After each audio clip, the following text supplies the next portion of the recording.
Hello, my name is Ricequin, and this is a video tutorial for the TTSModders group explaining how to downscale as well as keep the quality of the cards. So to start with, we are going to make sure all our cards are in the layers by doing the method I mentioned last video, and then we will make sure that only one card is visible. After that, we'll create a layer and just record. Make sure you have it set in the group, else it's going to go all over the place and we don't want that. And then make sure the layer is already currently selected. After that, we will add a blur. Actually, no, we'll do a median first. Medians are generally best to start with, and then you generally go into the blurs afterwards. After this, we're just going to zoom in here and look at this. Filter blur. We'll do a Gaussian blur of 0.5.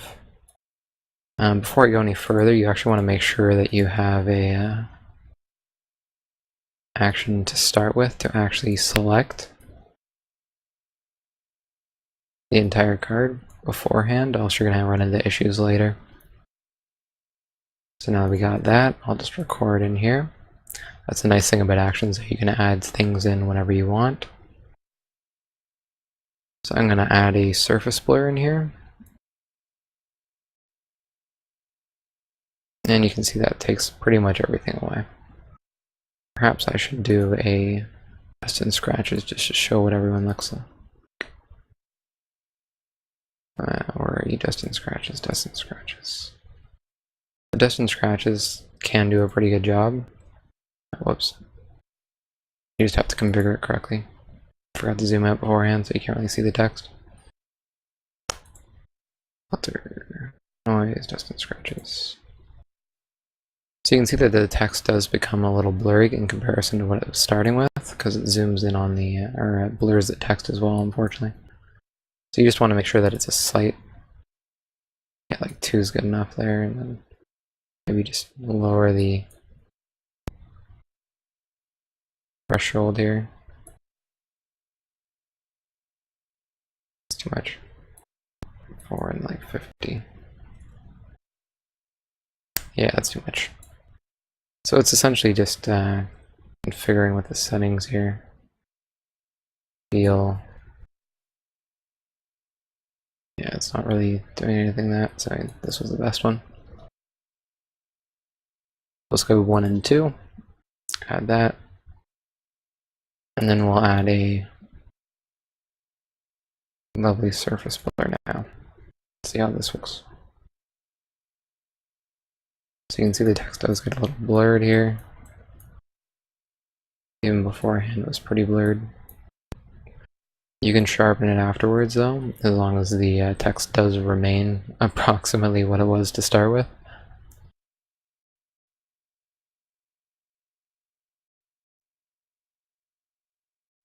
But it's all just configuring the threshold to suit your needs.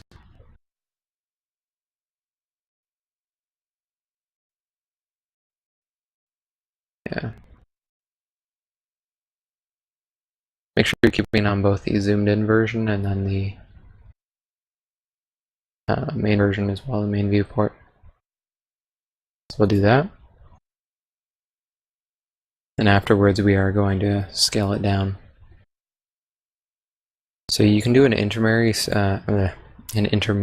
step here by just scaling it down halfway to percent-wise, 50% or 65%, something like that. And then add in a couple of these. Some people claim it looks better at the end. I am one of those people. I'm just not taking the time to do this video. So we're just going to set this to 425 by 620, which is what I configured it to be at the start, and then just align it to the top. You can click the box here to align it to the top first if you don't want to type in zeros. And if it does say percent in here or anything like that, then you can just change that to pixels and then it'll automatically do pixels. After that, we just click check. We're going to pause it, zoom in a bit. So it doesn't look too bad when you're zooming out. Good enough quality for a demo, I think. And then we'll do a high pass to start with. So let's just duplicate this layer. So it says duplicate current layer. Make sure you're on the current layer most of the time. You don't want it to select something weird. So set current layer. And other, high pass. And I'm just going to leave it at 1. I don't like to go too much. So the text already does look pretty clear. So we may not need to do any more sharpening past this point. But I'm just going to show you some of the other sharpening options that you could do. So you could do an unsharpened mask or a sharpen edges. I'm going to start with the unsharpened mask. And you can see that it does get a wee bit sharper.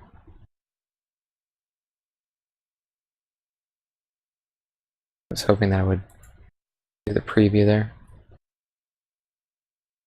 Oh, that's why. I forgot to duplicate or merge the layers down. So you'll just want to merge down one here.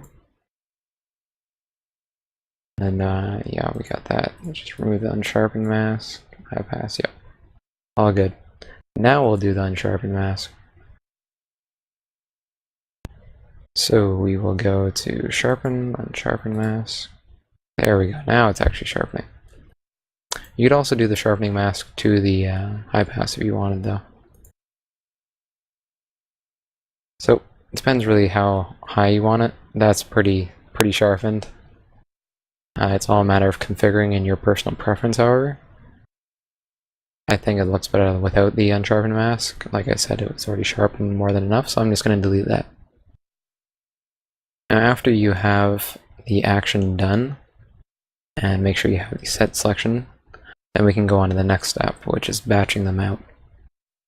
So we're actually going to just undo everything quickly. Oops, too far. And then we will make sure that that is the only layer that's selected. Click on a new action here. Action 18, record. And we're just going to play the previous action so it records it. Once that's done, we'll just undo again. I think that's, yeah. Yeah, there we go. And then we're going to duplicate. Actually, no, we're actually going to add in a set layer down, or select current layer, should I say? That's move, whoops, which one? Ah, there we go, select backward layer. We'll just undo that. Yeah, well, move current layer is not a huge issue. So we want to make sure that we have a select backward layer. You can go in there and configure your keyboard shortcuts to figure out what it is. And then after that, we'll select them both, click on duplicate. Select them all again, click on duplicate. And this is how you can get it to do all the cards in one. Alternatively, you could, if you have like a ton of cards and you don't want to bother duplicating, you could export all the layers out and then do a batch action and then do it that way.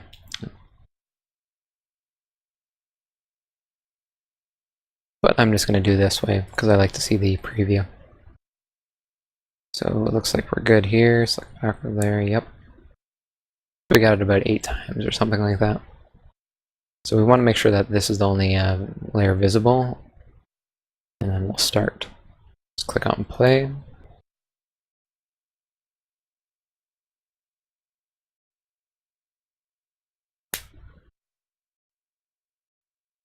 And now we wait. Now once it's all done, you get to see what the results is like. You can also hit escape during this process if you want to stop it. And then maybe see what the quality of the card's like, just in case something went wrong. You never know. It's good to check for the first card first. So I did 8 cards there, and now we're just going to check them. The first one looks good. The second one's kind of over blurred in my opinion, but when you zoom out it's not too bad. Third one's pretty good. Fourth one's pretty good. Fifth one's pretty good. And so on and so on. Obviously you configure the settings a little more tightly on the first card, because this probably is a little over blurred and then under blurred on the certain issues. That's how you generally get the quality right. After you have everything done, you can just hit image and then crop. Everything will be cropped to it. Obviously I didn't do one card, so I don't really care about that for the moment though. Then you go File, Scripts, export the layers to files, and then export them all out. I already pre-exported all my cards out into here, and you can see the quality of the cards I did before. Obviously these ones are going to be a lot better because I spent a little more time configuring the settings. So this is how it's going to look when you look at it in game. It's got fairly sharp text. It's essentially to compensate for the blur that adds on the low quality and stuff like that. So after that, we're just going to start up our deck builder, which you can download from the Nexus. I forget the guy's name who did it off the top of my head. I'll add in a note in the credits for him. You'll want to make sure that you have a run.bat and have it set so that it uses at least 4 GB of RAM, else you're going to have some issues compiling the decks with high quality cards. And of course I didn't actually click run. And don't think that's it. I think this one's the one, yeah, there we go. I don't know which one's which, so I'm just going to restart. There we go. And go back into our folder. And whoops. Search cards. Select all the cards that you can fit in a deck. You can only fit 69 in, so that's 68, there's 69. Make sure you start a new deck. And then just drag and drop. You can also zoom out so you can actually see the bottom right without having to scroll like crazy. And then we'll just add in our back as well. I pre-did my back, and then we'll export. And then it would come out like this. Now you can see that these ones obviously aren't as sharp. This is how it would look in the game, because the deck builder doesn't keep quality perfect, but you can compensate for it, as I did here. So it's not too bad of an idea to just over sharpen it a wee bit, and let the deck builder blur it. Anyways, that's all guys. I hope this helps you out, and thanks for watching.